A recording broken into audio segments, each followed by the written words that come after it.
been a minute since the last video where I went through the planning process and some of the design elements that I wanted to incorporate into my build. I've been pretty busy working full-time and building this shouse in the evenings and weekends.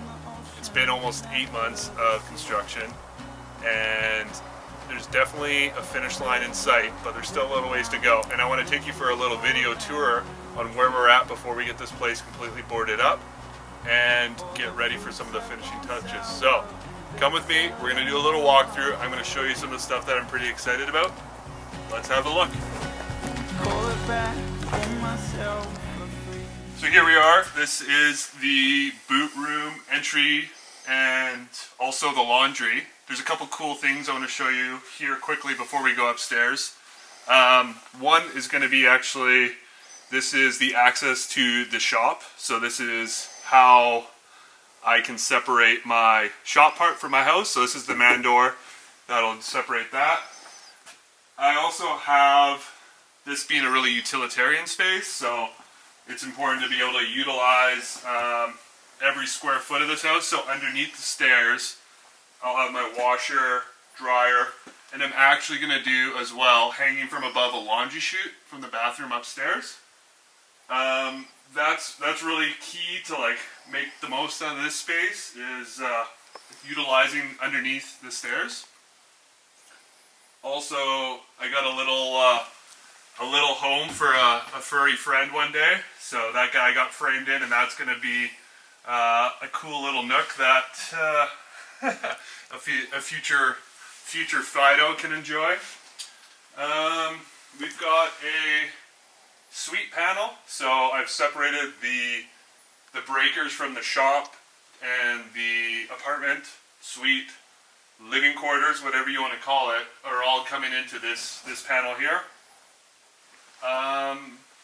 There's also a cool detail here on the stairs, and that is this entire stairwell. Because it's such a long flight of stairs, I really wanted to make sure that there's enough lighting in here. And with the ceilings at 10'7", I wasn't quite sure if I was going to have enough light cast on the stairs. So I talked to my electrician, and we came up with a pretty cool idea. It's not a new idea, but we're adding stair tread lights on a 4-tread layout, so that there's definitely going to be enough light the entire flight of stairs all the way up. Something that will just add a little bit of confidence that you can see where you're going, but also a bit of a nicer, higher end detail for this simple stairwell.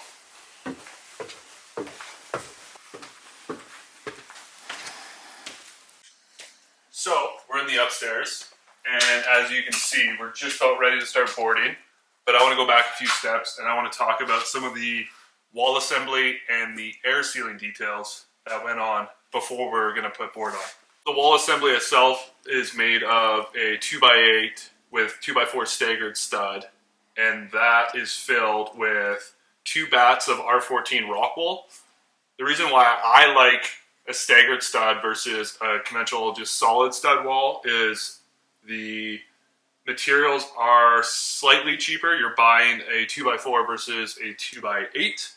Also, there is a lot less thermal bridging because your stud, only around windows and windows are your studs continuous from sheeting to drywall. In the field and in the cavities in the field, you have that thermal break by having only a 2x4, and then on the other side of the plate you have another 2x4 that is offset. The third and final thing that I like about staggered stud is that you can control your layout for sheeting on the exterior as well as for your drywall on the interior. So I can have my layout work really well on the outside with my sheeting, and I can have it work really well on the inside with my drywall. So for a longer run, I can save on cuts, and install time goes a little bit quicker. I have 2 air barriers on this wall assembly, and my primary air barrier is my WRB, which is on the outside. It's the blue Sega product. That is my primary. My secondary is also my vapor barrier. And I like 2 air barriers or multiple air barriers because I care a lot about controlling air loss. The more air barriers, the better. But you can only have 1 vapor barrier, so that's very important. We have gone with just the 6mm poly on this for the vapor barrier. And the reason is it really came down to cost and also availability. But what I did do was I used some higher performance tapes so that I could get that vapor barrier and air barrier to seal really nicely around all my penetrations and openings. So for instance, I have sealed my vapor barrier to the edge of this framing member, and I've wrapped it around and I've tied it into this other tape, which is coming in from the WRV side of things. So for the windows in this project, I went with a triple glaze window that has 2 layers of argon between the spaces. I chose a vinyl window basically due to budget, but also because of availability as well. So for a heating source in this building, I went with hydronic. I am currently standing on 3 inches of concrete, which is a finished concrete slab, but also acts as my hydronic radiant in-floor heat. I really was set on that because of the comfort and the lack of mechanicals that are visible and go with a radiant in-floor heat system. But I also paired that with a wall-mounted heat pump, and that's a mini split where I have an indoor wall-mounted console that is paired with an outdoor compressor. And this is going to be really great in the shoulder season when it doesn't make sense to turn the hydronic in-floor heat on and try to get it to temperature in those awkward summer months, fall and spring. This is going to be my primary heat source in those months, and then it's going to also act as a cooling source in the summer when things get toasty outside. This will be a way to cool the entire floor. This is a pretty small unit. This is only going to be a 9,000 BTU, but heat pumps are really cool nowadays because they can run all the way down to minus 25, sometimes minus 30 in the winter months, and you're still able to pull heat out of that air and pump it into this place. So I have 2 heat sources here, hydronic and this heat pump. So next up, I kind of want to do a bit of a explanation on the finishing side of things and how the plywood ceiling interacts with the wall finish and some of the trim details. As you can see, we got the plywood ceiling in. This was done prior to framing of all the interior walls. And the reason behind that was so that we could have continuous sheeting everywhere and the grains would be visible throughout the entire ceiling, so that if you looked on one side of the wall and the other, you would be able to see that grain transfer all the way across. This is installed on some res bar around the bathrooms and the bedrooms for sound reasons. Res bar is a really good option to decouple your gyprock from your studs and reduce the amount of transfer through the wall. And when we come down to the base, we've got a really cool 3/8 reveal Z bead that we're going to be installing, and that is going to be the only base in this entire place. As far as the door trim detail goes, we're going to take that same 3/8 Z bead and we're going to have our finished jamb exposed. So we're not going to be covering it up like you would with conventional trim detail. We're going to have that 3/8 Z bead come up from the base, and it's going to come up and around and basically highlight and accentuate the door jamb. And the doors here are going to be solid Doug fir vertical grain, so a really pretty, a really soft, a really warm jamb is gonna speak out on its own. It's not going to be something that I'm wanting to cover up with a 3.5-inch wood trim. I'm hoping to really have really clean lines and really simple, modern, minimal details that kind of help the materials in this building just stand out on their own. So here we are in the kitchen of the upstairs. This is a pretty small space, but I'm trying to make the most of it. Again, like most of this building, utilizing space really well. I've gone ahead and lined this kitchen wall with 3/4 inch ply. solid backing is pretty handy when you're going to install cabinets, uppers as well. I got a little bit of a framing detail where I can recess that fridge, which is a standard depth fridge, into the wall a little bit more, and then that minimizes how much I'm protruding past my countertop depth. We've got a couple lower cabinets with a gas range, and then we have a full bank of upper cabinets going across here with a mic / vent hood. Mic, meaning microwave. And that is basically this side of the galley. And then on this side, we have a 4 foot by 10 foot peninsula, which is going to house like a dishwasher, a 36-inch wide sink, 33-inch wide sink technically, in a 36-inch opening. And then we have a bit of an overhang, so we can have a couple bar stools and have an eating area here. And then I'm kind of excited, this peninsula is actually going to have a big radius coming around so that it breaks that edge, that sharp corner when you're coming around and into the galley kitchen. Again, this is not the biggest kitchen, so we've got to be really mindful of how we're going to utilize space for dishes and utensils and all the kitchen items, but then also thinking about food storage. So, trying to be really smart about what each cabinet's going to hold and making the most of this small yet effective space. So if we cruise into the bathroom, there's a few things in here that I'm excited to see come into fruition. One is this 36-inch wide tub with my adequately sized shower head. Nothing drives me crazier than having a shower head that is pointed at your chest or at your forehead. So I got a super tall shower head that I'm excited about. There's a few constraints here that I had to work with. One being the size. Two being I want a lot of modern amenities and I want to make the space really livable. So how do I incorporate everything and get what I want without making too many sacrifices? So this is a pretty simple layout for a bath. We just have a 48-inch wide vanity here. This vanity has a laundry chute that's going down into that washer dryer space below in my walk-in entryway. I've got a nice LED mirror that's going above there. And then we get over to a wall-hung toilet. Now this isn't super typical for the area I live in Smithers here, but these are really cool units because they take the tank and they put it into the wall, and you save a lot of that space where you would have to have a tank outside the wall. And so it allows for a little more space in front of the toilet. It also makes for a really clean aesthetic. It's a really small bathroom, so I was trying to be really smart about layout and trying to make it a space that had everything I wanted, but wasn't obscenely large.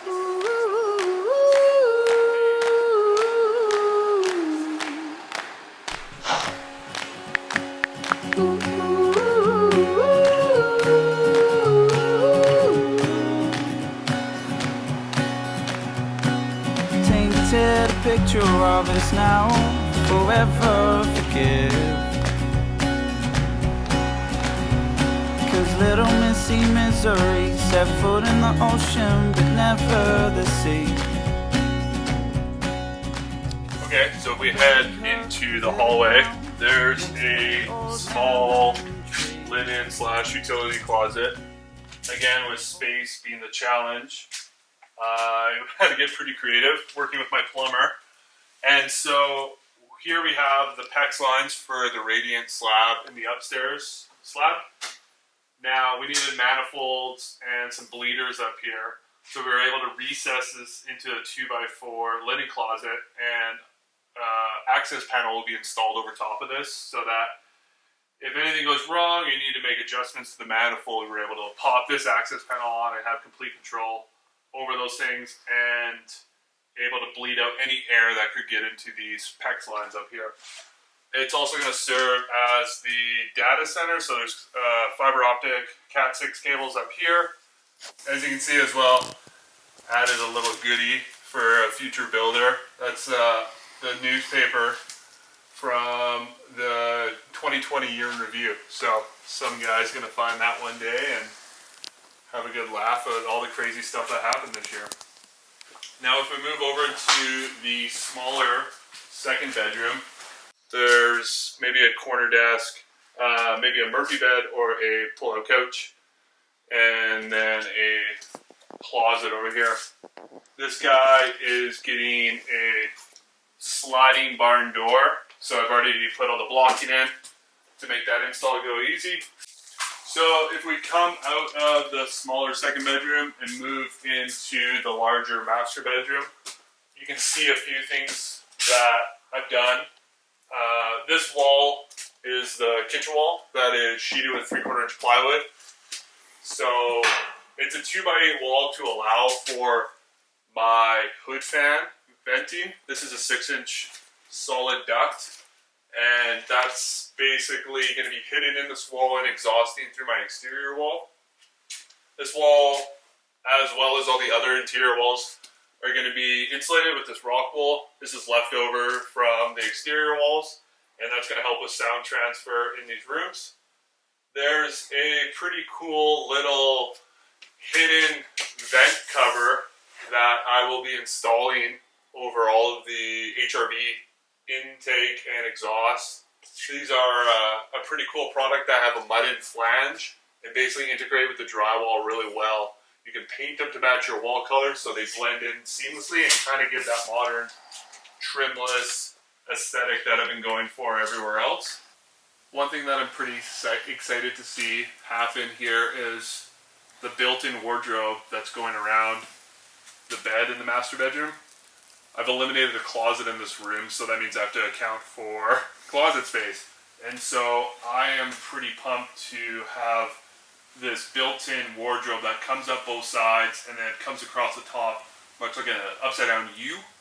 And the bed is in there. There's an integrated headboard. I'm going to have these wall-mounted sconces in that opening, and then the power and the switches for these lights is going to be integrated into that headboard. So that is going to be a pretty fun little project. I'm pretty curious to see how the finished product's going to turn out.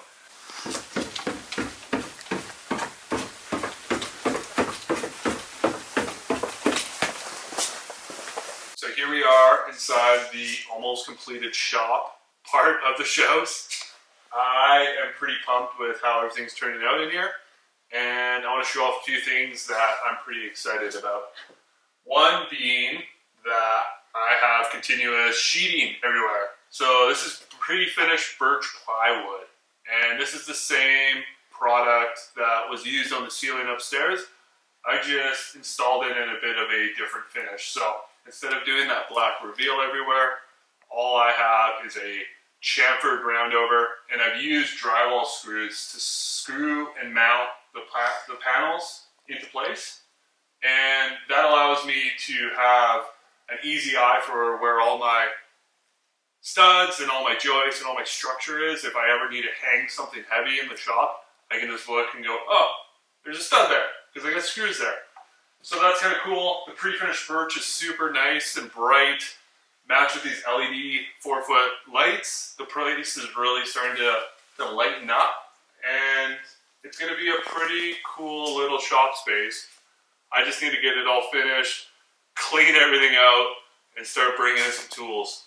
So the shop has its own bathroom, and it just is a simple bathroom that I only have access to from the shop. So I got a utility sink and a toilet, but then we got a lot of other things going on, and this is still in progress. There's a few more things to happen in here, but we have an expansion tank that is up top here, mounted securely, and below that we have this cool little unit here. This is called Fin. This is a product that I found online, and it is a smart water shutoff. So in the event of a potential leak, washer, dishwasher, faucets, anything that could leak, this thing will detect and shut the whole water system down. So if I'm away from the house and it's wintertime and something by chance freezes and bursts, then this guy can pick up that extra flow rate and they can shut the entire water system down so that the leak is mitigated to absolutely minimal water. So that's a pretty cool little unit. I also have a HRV up here And an HRV is basically a heat recovery ventilator. Basically, the house is like a balloon in the sense that I built it in a way so that I want to be as airtight as I can. So that's my balloon, and in that balloon I have 2 straws, and 1 straw is fresh air and 1 straw is exhaust. Now all that fresh air that comes from the exterior, it passes through this HRV and it picks up the heat from the exhaust air. So I have this constant loop of fresh and exhaust, and that is basically the lungs of the house. So every room has either a supply or a exhaust, and this HRV is in control of all that. The other thing that you'll see is the combi boiler. Now this is a Navien product that is a really good bang for buck, and these guys do a pretty high efficiency combi boiler that's going to run the domestic hot water, but also the hydronic system for the slab in the shop that I'm standing on, but also the slab in the suite above. Yeah, it's been a little bit of a challenge working in such a small space. The plumbers and I went back and forth trying to figure out what's the best location for everything, and overall I'm pretty happy with how it all worked out. I have a lot of respect and appreciation for mechanical and electricians and plumbers and everyone who works in a sub-trade and is being forced into these tight constraints sometimes. Hope you liked that video walkthrough of the shouse. We're about 6 months in and we've made a lot of progress, but I still have a long ways to go on the build. My goal now is a 1-year completion date from breaking ground. I feel like that's pretty feasible, and if you guys know me personally, you'll know that this has been a lot longer than a 6-month or a 1-year project. This has been more like 3 to 5 years of thinking and dreaming and scheming up what I wanted to do with this place. So to actually have studs and to actually have a finished product in sight is pretty exciting. And I think it's important to note that I definitely have not been doing all this progress on my own. I have put a lot of hours in at night and on the weekends by myself, but there's been a large group of supporters, friends, family that have come out along the way and just given a hand when they could or picked me up along the way. But the goal here is to finish this place up 100%. We're going to put out another video showing you all of the details that I skipped or that I kind of left a secret until the end, and that video is going to be super cool. So I really hope that can happen when we say it's going to happen. And then if you guys have any questions, comments, thoughts, concerns about this video and anything that you saw in it that you want to know more about, just hit me up. I'll definitely try my best to get back to you. And I really, really love showing off something that is a little bit atypical and unconventional for this part of the world that I'm living in. So, that being said, that's it for this video. Stay tuned for the next one, and we'll see you guys there.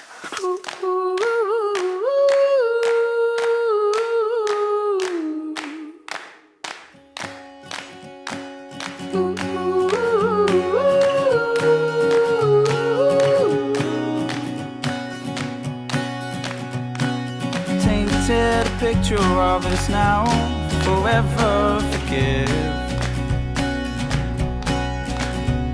'Cause little Missy Misery set foot in the ocean but never the sea. I'll bury her into the ground next to the old lemon tree. For the fruits have gone sour and bitter that no one would